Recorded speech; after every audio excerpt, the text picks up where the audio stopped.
In the ancient tomes of demonology, buried between cryptic sigils and whispered incantations, there lies the name of a spirit, unlike most others in the infernal hierarchy. He is not remembered for his wrath or chaos, but for his wisdom, a scholar among devils, a teacher of cosmic secrets. His name is Marax. Sometimes called Marax, this mysterious being is listed as the 21st spirit in the Ars Goetia, one of the 72 demons said to have been bound by King Solomon himself. But Marax's role is far removed from the carnage often associated with Hell's legions. He stands as both an earl and a president in the infernal order, a position of intellect, command, and guidance. According to ancient accounts, Marax governs 36 legions of spirits. His domain is not the battlefield, but the classroom, where he imparts knowledge of astronomy, herbs, and precious stones. To the magicians of the Middle Ages, these were not mere academic subjects. To know the stars was to understand destiny. To learn the virtues of herbs and stones was to master the tools of magic, healing, and power. Descriptions of Marax paint him as a bull-headed man, or at times a great bull that speaks with a voice of deep authority. His form is both fearsome and symbolic, for the bull has long represented strength, wisdom, and connection to the heavens. In ancient Mesopotamia, Egypt, and Canaan, bull worship was often tied to gods of fertility, storm, and cosmic order. Some scholars believe Marax may be a distorted echo of those early deities, perhaps even linked to Baal or Moloch, gods later demonized by the rise of monotheism. The name Marax itself has been connected to the Latin marari, meaning to delay or to dwell upon. It's a fitting name for a teacher, urging his students to contemplate, to study, to slow down and learn before leaping into the unknown. In medieval grimoires, Marax was considered one of the safer spirits to summon, though safe is always a relative term when dealing with the infernal. The rituals described in the Lesser Key of Solomon recommend a pure intent, to seek knowledge, not greed or power. Marax, they said, was cooperative to the sincere, but cold to the arrogant. Like all instructors, he demanded respect. When summoned, Marax could reveal the properties of herbs used in potions and the mystical significance of precious stones. He was also known to aid in the understanding of astrology and celestial influences, helping magicians align their workings with the movements of the heavens. To those who sought enlightenment, Marax represented the bridge between earth and sky, a being who understood both the material and the metaphysical. But there was always a danger. Those who pursued knowledge without wisdom often found themselves consumed by it. The lessons of Marax came at a cost, not in blood, but in obsession. For what begins as a desire to learn may become a hunger to control. And once that hunger grows, it is said that the demon no longer serves the summoner, but the summoner serves the demon. When we look closer, we see that Marax is not simply a demon from an old book of spells. He is an idea, the eternal archetype of the teacher, the one who knows the stars, the stones, and the medicines of the earth, the one who reminds humanity that knowledge is both a gift and a burden. In the end, the story of Marax is not about darkness, but balance. His dual nature, bull and man, beast and sage, reflects the struggle between instinct and intellect, between the wild power of the earth and the refined curiosity of the mind. Ipos did not begin his existence as a creature of hell. His earliest known appearance can be traced to the 16th century in Johann Weier's Pseudo-Monarchia Daemonum, a grimoire that sought to list and describe the ranks of Hell's hierarchy. In this text, Ipos is described as a powerful earl who gives men boldness and intelligence. Later, in the Lesser Key of Solomon, he is elevated further, now holding dual titles, Earl and Prince, commanding vast legions of spirits. But the name Ipos is older than the books that bear it. Linguists suggest possible roots in the Greek Ipos or Iophos, words that convey height, strength, or perhaps illumination. Others trace his origin further east, to ancient spirits of protection and courage from Mesopotamian and Near Eastern mythology. He is both an earl and a prince, a duality that reflects his complex nature, noble yet dangerous, wise yet unpredictable. It is said he commands 36 legions of spirits, an army vast enough to fill entire kingdoms of hell. Yet unlike other infernal rulers, his power lies not in domination, but in counsel. In the Lesser Key of Solomon, Ipos's abilities are clearly defined. He grants men courage and boldness. He gives answers concerning the future. He bestows wit and wise counsel. For those who invoked him, Ipos was not a destroyer, but an advisor, one who whispered the right choice in moments of doubt. In some interpretations, his gift of foresight wasn't literal prophecy, but clarity of perception, the ability to see things as they truly are. To a Renaissance magician, this was no small power. Magicians would draw his sigil within the protective circle, surrounded by divine names and seals of Solomon. To summon Ipos was to seek guidance, not domination. His invocations were often made at night, during planetary hours associated with Mars or the Sun, invoking courage and revelation. Accounts say that when approached with respect and focus, Ipos appeared willing to share wisdom freely, but those who acted in arrogance or greed met only silence, or worse, confusion and deceit. He is not merely a figure from a grimoire, but a reflection of our inner struggle, the part of us that seeks to see the truth, even when it terrifies us.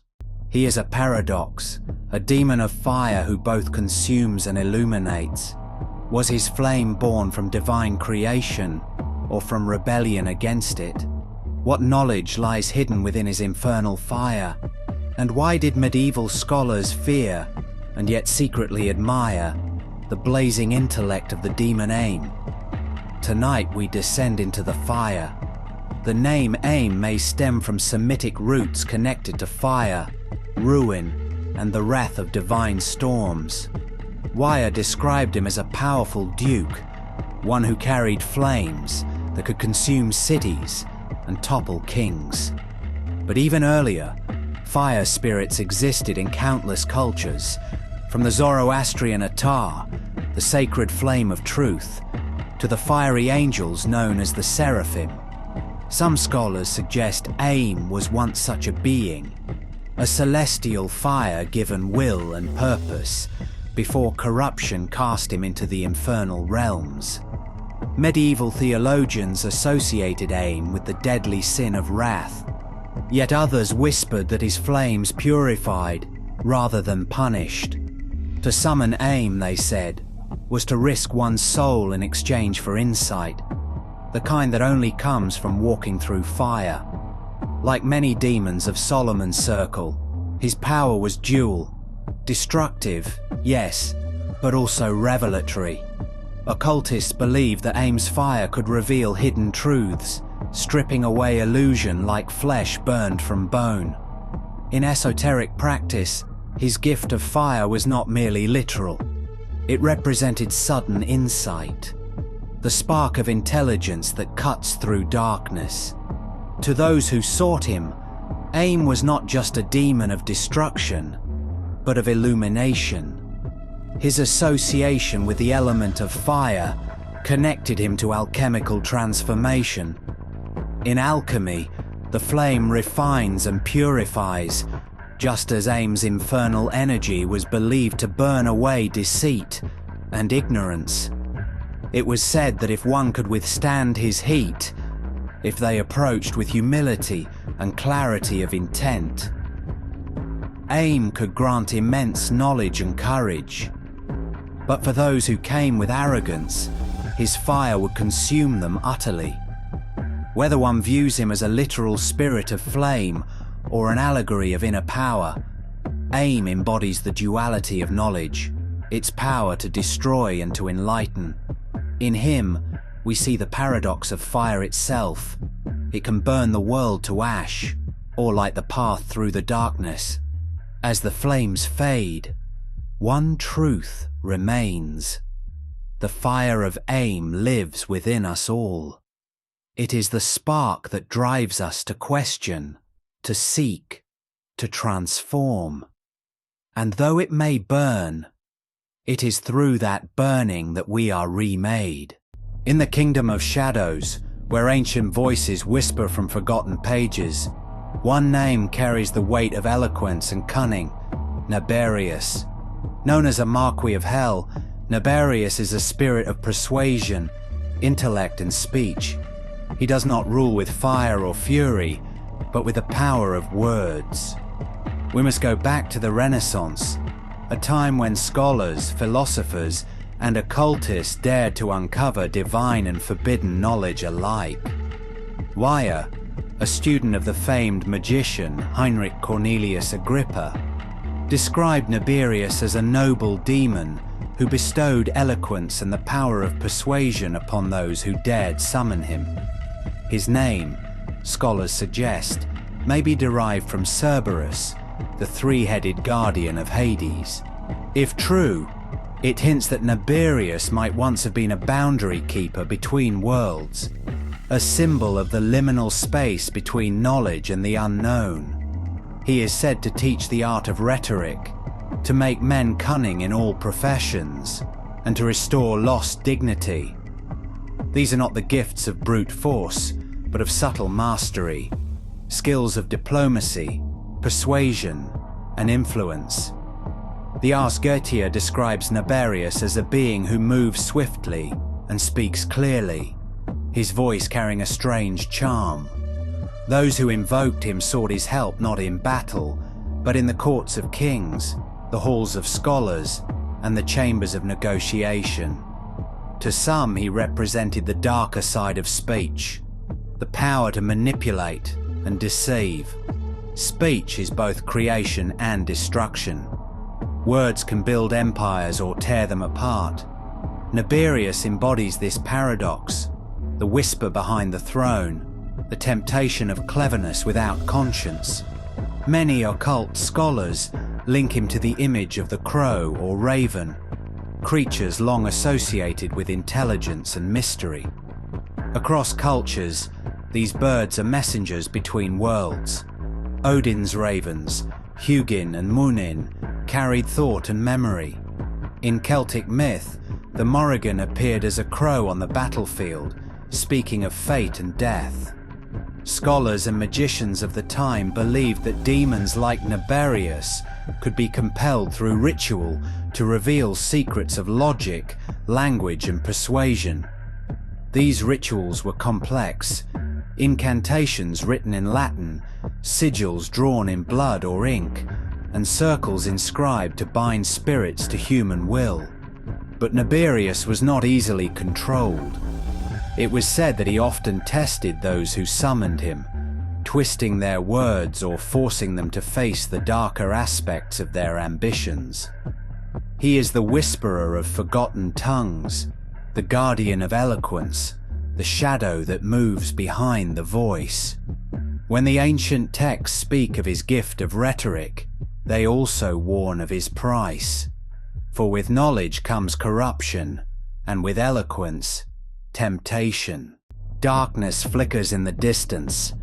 Candles burn low. Ancient sigils smolder in the smoke of incense, and the faint cry of a raven echoes through the chamber. In the heart of the infernal hierarchy, There is a name both feared and admired, Glasya-Labolas, known to some as the spirit of brilliance, and to others as the harbinger of blood. He is sometimes named Krinolas, Glasya-Labolas, or even Glasya-Labolis. Each variation hides subtle linguistic roots, possibly from Latin or Hebrew, that hint at meanings like voice of blood or speaker of destruction. Within these texts, Glasya-Labolas is given the rank of President of Hell, commanding 36 legions of spirits. He is described as both wise and dangerous, a teacher of forbidden sciences, and the one who stirs hatred among men. Renaissance occultists viewed him as a paradox, a being of intellect who guided scholars, yet whose knowledge could drive them to ruin. In some accounts, he was said to test the resolve of magicians, to expose their pride and punish those who sought power without understanding. For many, he was not a simple demon to summon, but a symbol of the thin line between genius and madness. He's known to cause love and hatred alike, to make friends and enemies with equal ease. This duality reflects his dominion over human emotion, the ability to shape hearts as easily as he shapes knowledge. He teaches every art, every science, every hidden truth of the natural world, but also reveals the methods of violence and betrayal. Yet his summoning was said to be perilous. Rituals called for lunar alignments, blood sigils, and silence before dawn. His presence was described as overwhelming, the air thickening, voices twisting into paradox. Magicians believed he could inspire great eloquence or incite madness, depending on the summoner's purity of purpose. They saw him as a test, a trial of wisdom versus temptation. His legend reminds us that knowledge is never neutral. Every discovery carries the potential for both creation and catastrophe. In the shadows of forbidden grimoires lies a spirit whispered about by sorcerers for centuries, a figure who rules over wealth and command of the dead, a spirit who offers fortune and knowledge from beyond the grave. His name is Bune, the infernal duke of riches, tombs, and eternal secrets, an honored duke of hell, commanding 30 legions. His ancient name shifts through history: Bune, Bime, Bim, cryptic echoes of forgotten tongues. Across centuries, magicians believed he presided over necromancy, the wealth of graves and wisdom whispered by the dead. Where emperors built tombs, where gold was sealed with bones, occultists saw Bune's hand. To those who called his name, Bune offered mastery over riches, not mere coins, but influence and enduring prosperity. He was said to stir the earth, calling spirits from forgotten crypts and whispering truth stolen from ancient bones. And unlike many infernal lords, Bune was known for a rare trait: civility. To scholars, he was a tutor of language. To rulers, a keeper of gold. To necromancers, a gatekeeper between flesh and spirit. He embodies a truth carved into every tombstone and sealed in every pyramid. Wealth fades. Legacy endures. To call upon Bune was not simply to seek gold. It was to confront mortality, to learn that the richest treasures lie in wisdom, earned through struggle, memory, and time. Across cultures, those who honored the dead held power. In medieval and Renaissance magic, those who dared invoke Bune sought riches, but were warned: respect him, and fortune follows. Approach with greed, and ruin will greet you. Grimoires describe rituals at night, among burial grounds or altars to the dead, calling Bune as intermediary between this world and the next. Even now, modern practitioners speak of sudden financial breakthroughs and ancestral dreams. Proof, they say, that Bune still answers. In Bune, we find no monster of chaos, but a ruler of legacy, wealth, and the silent knowledge of the grave. He reminds us that fortune favors those who respect time, honor the past, and pursue wisdom above greed. Far from the monstrous terrors that populate tales of the infernal realm, Ronové emerges instead as a scholar of hell, a master of tongues, rhetoric, and persuasive power. A spirit sought not by those craving destruction, but by those who desired mastery of the mind. Ronové first appeared in the Lesser Key of Solomon, where he was recorded as both Earl and Marquis of Hell. His role in the demonic hierarchy was not measured by brute force, but by wisdom. He was said to command 19 legions of spirits, offering not wealth or violence, but knowledge, to understand language, to master writing, to speak with such precision and influence that others would listen, follow, and obey. In an age where power was measured not only by sword and crown, but by education and eloquence, such a gift was seen as divine or diabolic. Unlike demons who tear kingdoms apart with storms or disease, Ronové acts quietly. Influence comes not through fear, but through persuasion. He represented intellect sharpened like a blade and speech crafted like a spell. To summon him, practitioners sought clarity of thought, insight into ancient tongues, and sometimes loyal followers willing to act as devoted assistants. His offerings were subtle, but potent. For while might conquers bodies, language conquers minds. Occult scholars believed Ronové could unlock the mysteries of forgotten languages, grant mastery of eloquence, and strengthen the will to command loyalty. He symbolized the scholar's hunger for forbidden knowledge, the ambition to surpass the limits of mortal understanding, and the quiet danger that comes when intellect is used without conscience. In modern occult thought, Ronové remains a figure of mental discipline, learning, and personal empowerment. Those who speak his name do so not to wreak havoc, but to seek skill, wisdom, and control. Yet there is a warning woven through every myth, for knowledge is power, and power always brings consequence. Ronové stands at the threshold between enlightenment and hubris, between ambition and corruption. A reminder that the pursuit of wisdom, when taken too far, can lead just as easily to ruin as to greatness. He is the silent teacher of hell, offering gifts only to those who understand their weight. And in that mystery lies his enduring influence. Berith's rank among the infernal hierarchy is one of great authority.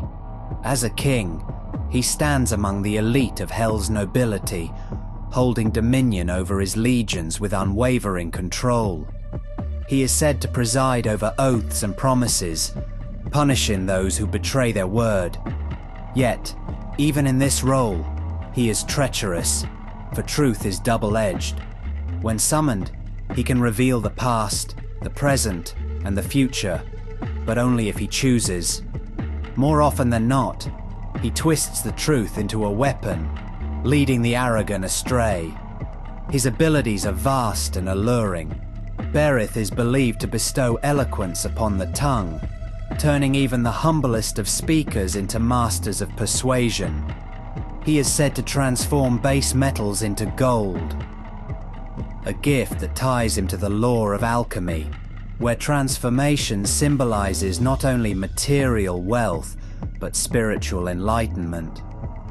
Many who sought him did so in pursuit of fortune or knowledge, unaware that such gifts often came with ruinous cost. Like all demons, Berith offers power that must be paid for in equal measure. The depictions of Berith throughout occult tradition carry deep symbolic weight. Often described as a king clad in crimson or armor, he rides upon a blood-red horse, a sign of both his regal power and his violent temperament. The color red, so closely tied to him, represents both the passion of ambition and the blood spilled by pride. He is also said to bear a golden crown and a seal or ring, objects that bind his authority and that magicians must use carefully when invoking him. For without the proper ritual and divine name, Berith is known to lie, deceiving those who lack spiritual strength. In ritual lore, ancient magicians were instructed to wear a silver ring upon the middle finger of their left hand when commanding him, a symbol of purity meant to protect against corruption. Only by invoking the names of divine authority could a summoner ensure that Berith would tell the truth. Even then, the encounter was perilous.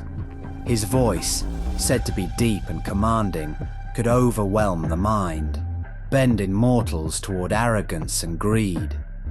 Many who dared to call upon him sought riches, eloquence, or insight into their fate, but few walked away unchanged. In the end, the legend of Berith teaches a haunting truth: that knowledge and power can illuminate or destroy, depending on the heart that seeks them. The Crimson King remains a figure of eternal warning, the keeper of pacts, the judge of promises, and the whisperer of truths half told. The fallen prince of knowledge and corruption. His name appears in grimoires whispered by medieval magicians, in scriptures that denounce ancient gods, and in the minds of those who seek forbidden truths. But before he was ever called a demon, Astaroth was something very different, divine, radiant, and adored. To the early Israelites and later the Christians, Astarte became a threat, a symbol of idolatry and rebellion. In the Book of Judges and Kings, her name, rendered as Ashtoreth, became synonymous with sin and corruption. The transition was complete, from goddess to abomination, from divine to damned. And from these roots, Astaroth, the male demon of the Goetia, was born, a reflection of the same celestial being, but seen now through the lens of fear. Astaroth is listed as a mighty duke or prince of hell, commanding 40 legions of infernal spirits. He is a figure of immense wisdom, said to reveal the secrets of the past, present, and future. To those who summon him, he offers understanding of the cosmos and mastery over philosophy and science. But like all infernal teachers, his guidance comes at a cost. The grimoires warn that he deceives through eloquence, twisting knowledge into arrogance. Only those armed with purity of intent and the divine names of power can resist his influence, serving as counselor and keeper of wisdom. Yet even among demons, Astaroth stands apart, not as a brute force of destruction, but as a corrupted intellect, a reminder that even knowledge can be a weapon.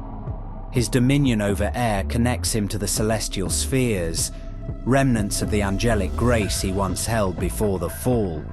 Astaroth was said to embody the sin of vanity and intellectual pride, the arrogance that blinds those who seek divine wisdom for selfish gain. Yet, in esoteric circles, he was sometimes viewed as a misunderstood figure, not purely evil, but an exile from divine order, a being of light cast into darkness for daring to seek too much. For Renaissance magicians, he was a bridge between the human and the divine, a being whose knowledge could elevate the soul, if only one could survive the encounter. His story remains a testament to the blurred lines between light and shadow. Astaroth was once divine, a being of creation, worship and beauty. And though his wings are blackened, they still carry the memory of starlight. His tale reminds us that knowledge is neither good nor evil. It is the intent behind it that defines the outcome.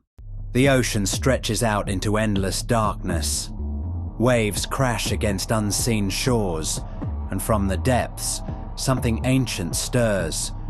Forneus is a marquis of hell, and among the 72 spirits of the Ars Goetia. In the lesser key of Solomon, Forneus appears as the 30th spirit. He is said to emerge from the sea as a monstrous creature, a vast and shifting form that no mortal can easily describe. When summoned, he can assume a human shape, regal and composed, ready to impart wisdom in the form of language, charm, and reputation. He commands 29 legions of spirits, each loyal to his purpose, not to wage war, but to influence hearts and minds. To summon Forneus was to seek mastery of communication, to find respect among both friend and foe, and to command the room not by force, but by word. The magicians of the Renaissance understood how powerful this was. They believed that a man who could speak persuasively held power equal to kings. And so they sought Forneus, not with swords or spells of destruction, but with circles of ink and chants of invocation. In return, he was said to bless his conjurer with social honor, wisdom, and the ability to reconcile enemies. But, as with all demons, his gifts carried a price. What begins as persuasion can twist into manipulation. What begins as reputation can decay into vanity. Forneus teaches that the same words that unite can also divide, and the same language that lifts can also destroy. And perhaps that's the most haunting part. Forneus doesn't just represent language, he represents the power behind it. Every empire built on rhetoric, every sermon that moved nations, every lie that changed destiny, these are the echoes of his influence, in an age where influence defines power. Forneus feels more relevant than ever. He whispers not through the wind, but through our words, guiding or twisting them as we speak. As the waves crash one final time, imagine standing at the edge of the abyss. The sea is still. Beneath the calm, something stirs. Forneus is there, watching, waiting, teaching. He is not a demon of rage or ruin, but of persuasion and prestige. The diplomat of hell, who shows us that every word carries a soul, and every voice holds the power to rise, or to sink into the deep.